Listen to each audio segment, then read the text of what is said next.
तो सबसे पहले जो है पैरों के नीचे पिलो रखना है, ठीक है, ताकि जो हम ट्रीटमेंट दें बॉडी कंफर्टेबल जोन में रहे।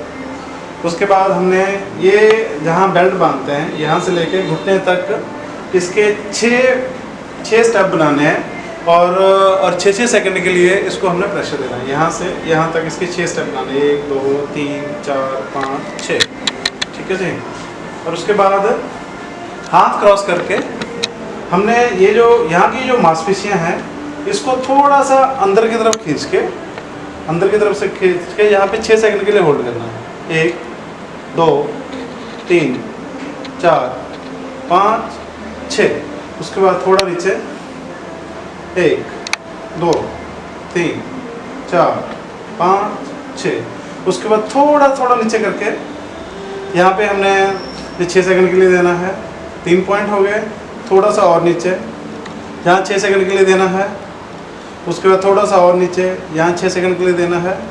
और उसके बाद लास्ट पॉइंट यहाँ 6 सेकंड के लिए देना है। तो ध्यान ये रखना है कि ये जो पॉइंट है हमारा, ये घुटने के ऊपर नहीं आना चाहिए, घुटने से थोड़ा ऊपर ऊपर रहेगा, ठीक है जी। तो ये हो गया हमारा एक पॉइंट। तो पेशेंट का जो है सिर के नीचे एक पिलो दे देना है, ठीक है जी। और उसके बाद ये पिलो निकाल के अपने लेफ्ट हैंड साइड जो है, राइट साइड हमने करवट लेनी है ताकि लेफ्ट जो है आपकी हिप ऊपर आ जाए। और एक पिलो जो है इसको बराबर रखना है और जितने पैर अंदर पेट की तरफ हो सकते हैं इसको पेट की तरफ लगाना। और उसके बाद ये जो एक पैर है हमारा जो घुटना है, ये घुटने को यहाँ लगा देना ताकि ये पैर जो है नीचे को ना आ जाए और उसकी पोजीशन खराब ना हो। उस कंडीशन में ये जो हमारा ये खाली स्पेस है, हिप बोल जो है, ये एक यहाँ खाली स्पेस है। और जहाँ बेल्ट बांधते हैं यहाँ पे आपको खाली स्पेस मिलेगी। तो अपने ये इससे हमने 8 बार यहाँ पे जो खाली स्पेस है इसको जर्क देनी है 1 से 2 सेकंड के लिए, 1। और उसके बाद यहाँ जो खाली स्पेस है यहाँ पे जर्क देनी 2। तो ये हमने 8 बार करना है। 1 2 3 4 5 6 7 8। और उसके बाद ये जो खाली स्पेस है, खाली स्पेस पे हमने थोड़ा जो खाली गोल है उसमें हमने थोड़ा रब करके, उसके बाद 8 से 10 सेकंड के लिए इससे जो खाली स्पेस है इसको होल्ड करके रखना है। 1 2 3 4 5 6 7 8 9 10। उसके बाद हल्का सा इसको रब कर देना, ठीक है। इसमें पोजीशन जो है ये बहुत मायने रखती है। पोजीशन जो है बहुत मायने रखती है। ये जो पैर है ये यहाँ पे अड़ा के रखना ताकि वो पैर हिल ना पाए। और ये जो हम प्रेशर दे रहे हैं वो खाली स्पेस पे दें, ना कि हड्डी के ऊपर दें। हड्डी के ऊपर प्रेशर देंगे तो हड्डी में दर्द आ जाएगा, इसलिए इस बात का ध्यान रखें। अभी सब्सक्राइब करें हमारी YouTube चैनल को और घंटी के बटन को ऑल पे करें।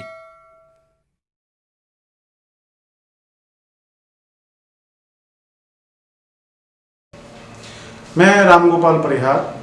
आज की जो वीडियो है इसमें हमने आपको सिखाया है कि विटामिन B12 जो है इसकी डेफिशिएंसी को कैसे पूरा कर सकते हैं। ये जो पॉइंट सिखाया है, आप जो भी विटामिन B12 के सप्लीमेंट ले रहे हैं, उसकी डाइट ले रहे हैं, वो ठीक ढंग से आपकी बॉडी उसको कंज्यूम कर ले, आपकी बॉडी जो है उसको ठीक ढंग से खून में मिला दे। ये सब चीज़ें करने के लिए ये जो 2 पॉइंट सिखाए हैं, अगर इसको हम लोग रूटीन में रोज़ करते हैं तो आपकी बॉडी में B12 की कमी नहीं आएगी। और ये 1 महीना रेगुलर करने के बाद हफ्ते में अगर 2 दिन भी करते हैं तो आप अपनी B12 की कमी को पूरा कर सकते हैं। तो B12 की कमी आपको है या नहीं है, टेस्ट के अलावा हम कैसे जान सकते हैं? तो सबसे पहले ये जो अपने हाथ हैं, ये हाथ जो है, हाथ का जो पीछे हिस्सा, ये जो कालापन है, ये अपनी उंगलियों के पीछे वाला जो कालापन है, अगर आपकी बॉडी में ये आपके हाथ के ऊपर कालापन है तो आप ये मान सकते हैं कि आपकी बॉडी का जो B12 पिछले 5 साल से नहीं है।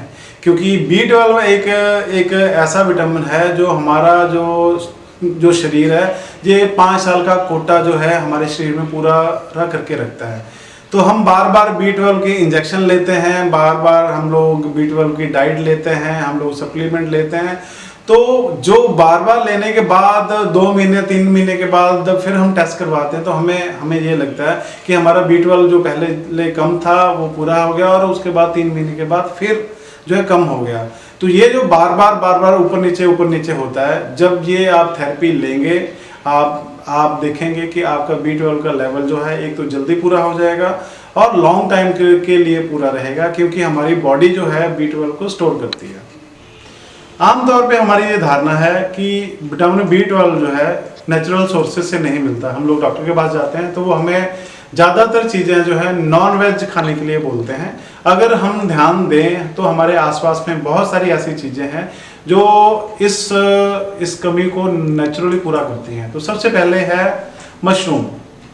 जो मशरूम है, मशरूम में प्रचुर मात्रा में B12 रहता है। अगर हम लोग मशरूम की अलग अलग वैरायटी जो है उसको लें, डीप फ्राई नहीं करना है, उसको थोड़ा सा स्टीम करके हफ्ते में 2 दिन 3 दिन लें, तो ये हमारा एक बहुत अच्छा रिच सोर्स हो सकता है B12 को पूरा करने के लिए। दूसरा जो अच्छा सोर्स है वो है गाय का दूध। जो गाय का दूध है और गाय के दूध से बने हुए प्रोडक्ट हैं, इसमें भी B12 जो है नेचुरली बहुत होता है, पर ये कंडीशन ध्यान रखें कि दूध गाय का होना चाहिए। तीसरा है जो हमारे हजारों साल से हमारे जो आयुर्वेदा है उसमें इसके बारे में भी काफ़ी जगह पे लिखा हुआ है, खमीर युक्त आटा। तो खमीर जो है अगर हम लोग उसको इस्तेमाल करते हैं तो हम आपकी बॉडी में B12 की कमी कभी हो ही नहीं सकती। तो उसका एक नेचुरल सा तरीका है कि हफ्ते में 3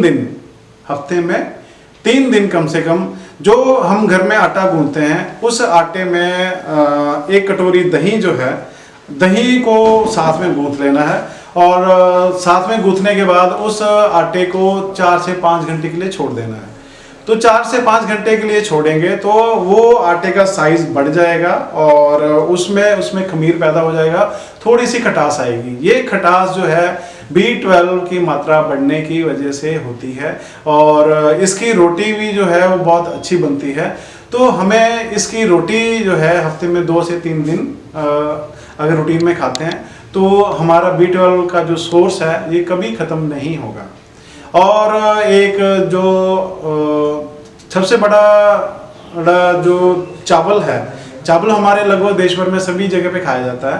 तो चावल जो है उसको आप अच्छे तरह से पका लें।